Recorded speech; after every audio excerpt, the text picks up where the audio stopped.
পরিবহন সদস্য মানিক সরকারকে দেখা যায়নি। কারণ কি, মানিক সরকার এই অবৈধ জোটের পক্ষে নয়।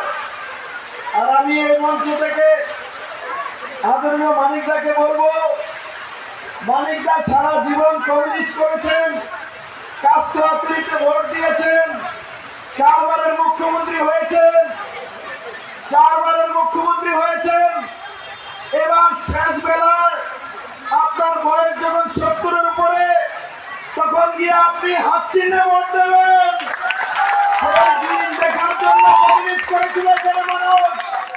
আপনার সেই চেহারা দেখার জন্য আমার তো বিশ্বাস হয় মানিকদার মতো মানুষ কংগ্রেসে ভোট দিতে পারবে না, আর হাত কাঁপবে।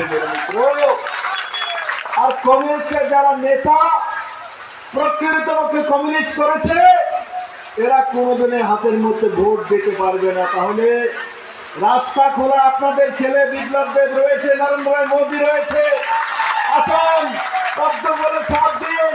পিঁপড়া মাথা যেভাবে পদ্ম বলে ছাপ দেবে, আমাদের হরেন্দ্র রিয়াং যেভাবে পদ্ম বলে ছাপ দেবে, মানিক বাবু আপনিও পদ্ম বলে ছাপ দেন। হাতে ছাপ দিয়ে কোনো লাভ হবে না, হাতে ছাপ দিয়ে কোনো লাভ হবে না। পদ্ম বলেই যদি আপনি ভোট দেন, তো ত্রিপুরার মানুষ আপনাকে ইজ্জত দেবে, সম্মান দেবে।